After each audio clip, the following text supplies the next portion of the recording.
Shabbat Shalom, Chag Sameach, Good Yontif, so many greetings today. I heard this story once from a rabbi while I was studying in Jerusalem, and it's my fault, I can't remember the rabbi's name, but someday I'll remember and then attribute the story to him. But he tells the story about when he was a young boy and he would go to Shabbat services with his father, and Shabbat Mincha, the afternoon service on Shabbat, Mr. Goldberg would always lead the services. One day, Mr. Goldberg comes in, gets ready to lead the services, but he tells everybody, I can't find my glasses. I can't lead the services without my glasses. I need my glasses. Now, the clock was ticking. They were getting close to sundown. They had to get the service going. So they all started looking for his glasses. Then someone says, well, why don't we ask someone else to lead services? And everybody goes, no. Mr. Goldberg always leads Mincha services. It wouldn't be the same without him. So they kept looking. The clock was ticking. Finally, they find his glasses. They give Mr. Goldberg the glasses. He takes them, and he goes, Ashrei Yoshei Veitecha. Now, I actually need my glasses. Another story. This one I heard from Elliott Dorf, Rabbi Elliott Dorf, who's a professor at the Ziegler School of Rabbinics, the conservative rabbinical school in Los Angeles. He's a world-renowned Jewish ethicist and halachicist. He tells the story of when he was newly married, and Pesach comes around, and his wife is taking out the Pesach dishes and putting them in the bathtub, filling the bathtub with water, and washing all the dishes in the bathtub. And he saw that, and he thought that was very curious.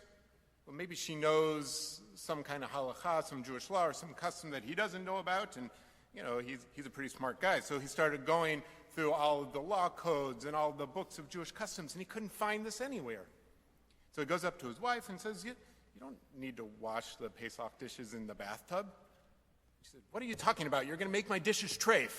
My mother did it. My grandmother did it. Her mother and grandmother did it. This is how you do it at Pesach. This is how you do it at Pesach.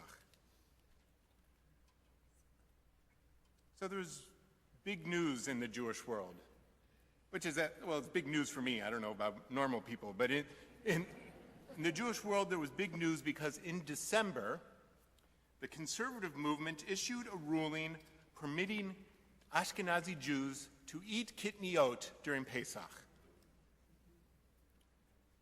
I'll explain what kitniot are in a second, but we all know from the Torah, it says, we read it this morning, you can't eat chametz during Pesach. Chametz is leavened bread, leavened food, and our rabbis teach us that these chametz comes from 5 grains: wheat, oats, barley, spelt, and rye. So you can eat these 5 grains, unless you're gluten-free, then you can only eat oats, but you can eat these 5 grains during Pesach if the grains were first cooked into matzah, and then you could do what you want with them. Wheat, oat, barley, spelt, and rye. Now, in the Middle Ages, traditions in the Ashkenazi world, the European Jewish world, started to develop that forbade other kinds of grain-like foods. These are kitniot in Hebrew. These are things like beans and rice, and once the New World was discovered, corn and green beans, and some people even say peanuts. And the list kept growing. According to the Reform Rabbi Mark Wachowski in his book Jewish Living, this custom has various explanations. For example, these foodstuffs are said to be prohibited because the rice and legumes sold in the marketplace inevitably contain small amounts of grain. So in the marketplace, you had the barrel of wheat next to the barrel of rice, and they would have mixed with each other. Other authorities write that cooked dishes made with permitted substances closely resemble those containing chametz. thereby leading to the possibility that the people may permit themselves to eat chametz mixtures as well. You make a cake with rice, so good. Of course, you then go make a cake with wheat during Pesach. That's the argument. Still, others worried that, despite the Talmud's assertions, rice and legumes do indeed ferment when soaked with water, so they could become chametz. But whatever its origins, the custom never spread into Sephardic and other Jewish communities. And also, some Ashkenazi scholars over the last 1,000 years have tried to fight this custom as going too far throughout the years. In fact, the Reform movement has long held, and I found a reference as early as 1810 in Germany, that one does not need to follow the prohibition of kitniot. Since 1810. But I bet a lot of you do. I bet a lot of you would feel weird eating rice at the Seder, or beans and lentils and chickpeas. More on that in a minute.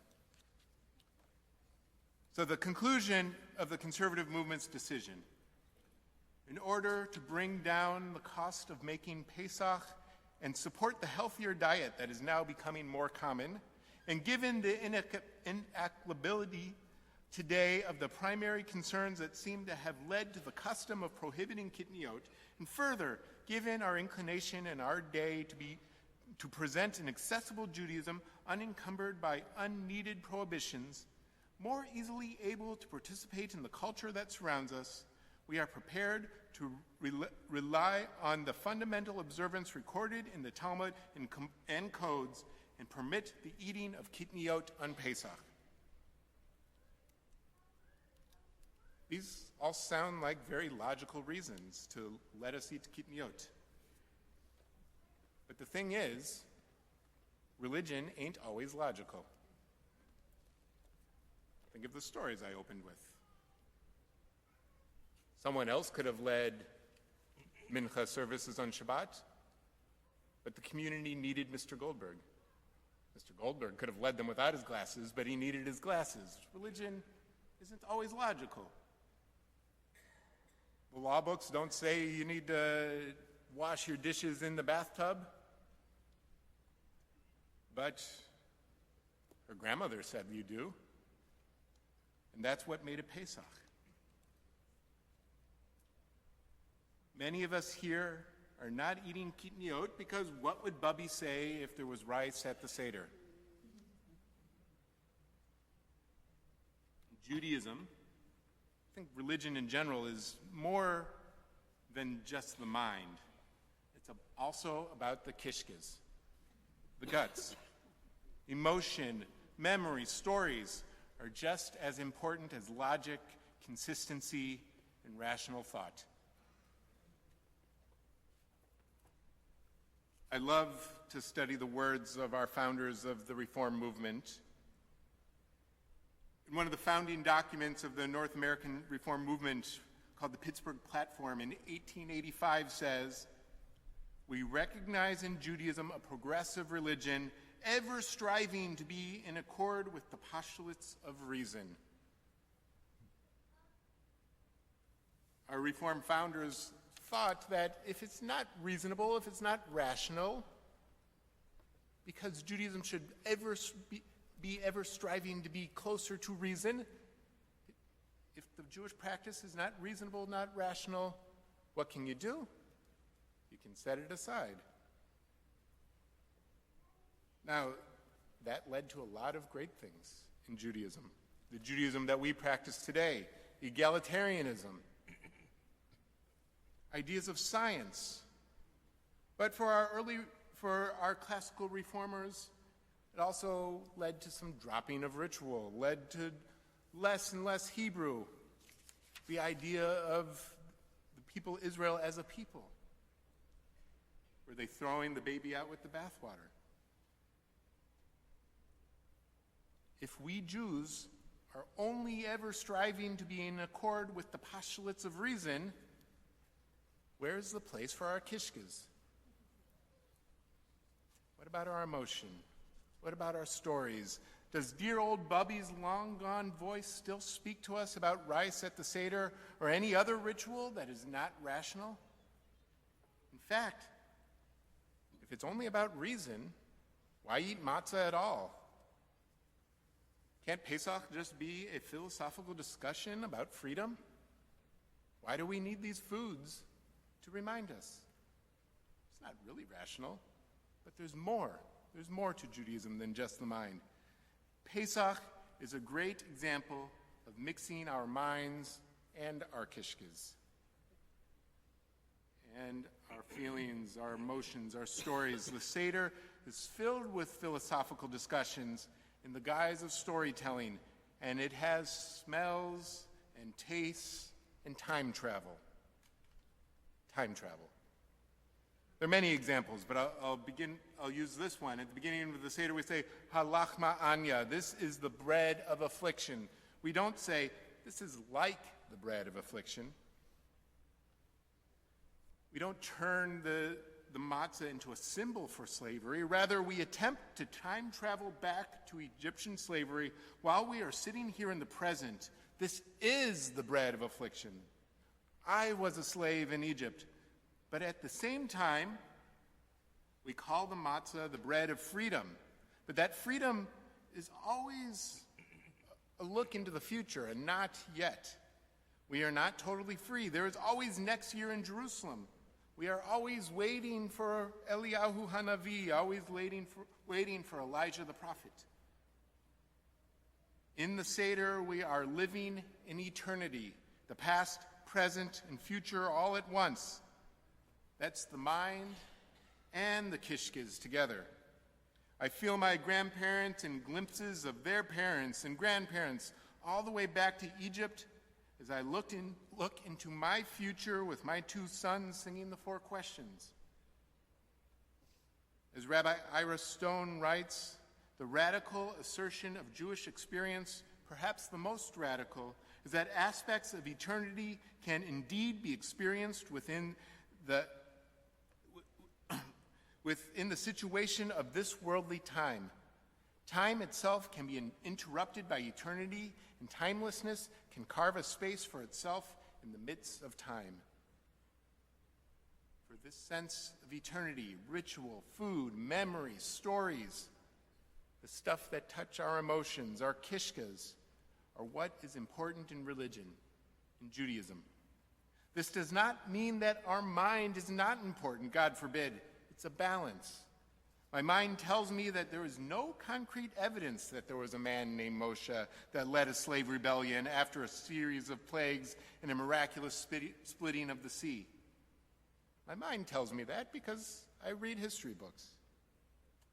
But my kishkes tell me every year at Pesach, or when I studied in the Torah, I was there. Or I'm there now.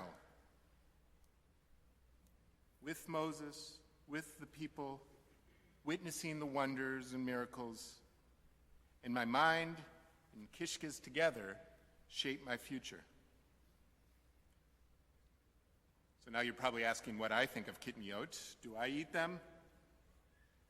Yes, a few years ago my wife and I decided to go for it. And it was a rational decision based on study and the ideas that our festivals should not be a burden. So should you eat kitniot? I'm not going to give you an answer. I'll just tell you that sometimes we need to answer questions like this with our mind and sometimes with our kishkas. Or sometimes Bubby answers them for us. Chag Sameach.